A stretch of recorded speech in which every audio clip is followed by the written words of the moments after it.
Right. তো আজকে আমরা করব স্কোয়াট। আর স্কোয়াট করার আগে যে পদ্ধতিগুলো ফলো করা দরকার সেগুলো আজকে ডিসকাস করব ভিডিওতে। ডেফিনেটলি স্কোয়াট করার আগে লেগের স্ট্রেচিংগুলো খুবই ইম্পর্টেন্ট, ঠিক আছে? তো স্ট্রেচিংগুলো আগে করে নিয়ে ওয়ার্ম আপ একটু 5 মিনিট ট্রেডমিলে হেঁটে নিয়ে তারপরে আমরা শুরু করব স্কোয়াট। স্কোয়াটের জন্য প্রথমেই আমাদের যে বার, আমাদের ওয়েটটা আমরা কতটা ওভারলোড প্রোগ্রেস করবো সেটা তো আছেই। তার আগে নিজে যে ওয়েটটা ক্যারি করতে পারবো, বিগিনার্সরা যদি হয় প্রথমে আগে খালি বারবেল দিয়ে শুরু করবে, তারপর ওভার দ্য টাইম তারা ওয়েটটাকে আস্তে আস্তে ইনক্রিজ করবে যখন মাসেলের স্ট্রেংথ বাড়বে। তারপর এখানে বারটাকে যদি তোমাদের দেখাই, স্কোয়াট র্যাক আমার রেডি আছে। শোল্ডারের জন্য আমি এখানে একটা শোল্ডার সাপোর্ট দিয়েছি কুশনি, যেটাতে আমাকে একটা ভালো একটা শোল্ডার মানে ঘাড়ের পেছনটায় একটা ভালো একটা সাপোর্ট, প্লাস আমার কমফর্টনেসটা একটু বজায় রাখবে।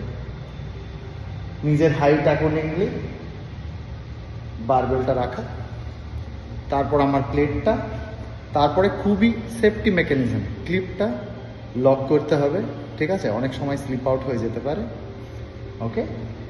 আর আমি আমার নিজের সেফটির জন্য বেল্ট, ঠিক আছে?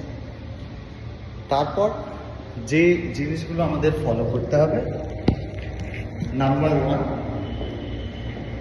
আমাদের স্ট্যান্ডিং পজিশনটা, ঠিক আছে? আমাদের যে শোল্ডার ওয়েট আছে ন্যাচারালি সেই রকমভাবে পাটা, আমি যদি তোমাদের দেখাই এইরকম থাকলে যথেষ্ট, না 0 to 30 ডিগ্রি, যার যেটা ন্যাচারালি আছে সেইটা। এবার সেটা দেখার জন্য তুমি নিজেকে ওয়াক করে আয়নায় দেখতে পারো যে তোমার স্টান্সটা কি। আমার যেরকম এইটা, তুমি তোমারটা দেখে নিতে পারো, কিংবা তুমি একবার ঝাঁপ দিয়ে দাঁড়ালে দেখে নিতে পারবে যে তোমার ন্যাচারাল স্টান্স কোনটা, ওকে? তাহলে তোমার স্টান্স কমপ্লিট হয়ে গেল। তারপর তুমি দাঁড়ালে, গ্রিপটা নিলে, ঠিক আগেন শোল্ডার, তারপর ওয়েটটাকে কাঁধে নিয়ে আনড্রাগ করে পজিশনে দাঁড়িয়ে হিঞ্জটাকে ঠিক করে নিয়ে কোরটাকে ব্রেস করতে হবে। মানে কি, ব্রিথ ইন করে কোরটাকে একদম টাইট করে আমরা যাবো নিচে। তারপরে এইখানটা একটা এনশিওর করতে হবে, ঠিক আছে, যে তোমার ব্যাকটা স্ট্রেট, প্লাস তুমি অ্যাটলিস্ট প্যারালাল, তোমার থাইটা parallel to the ground at least 90%, ঠিক আছে? Parallel to the ground. তারপর তুমি ব্রিথ আউট করে উপরে উঠবে। আরেকবার যাচ্ছি,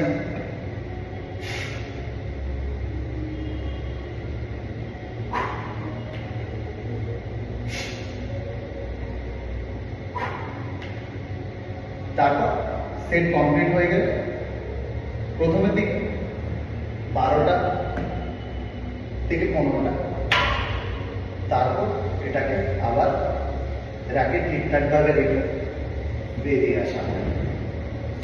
তাহলে এটা হলো স্কোয়াট। নেক্সট লেগ দিতে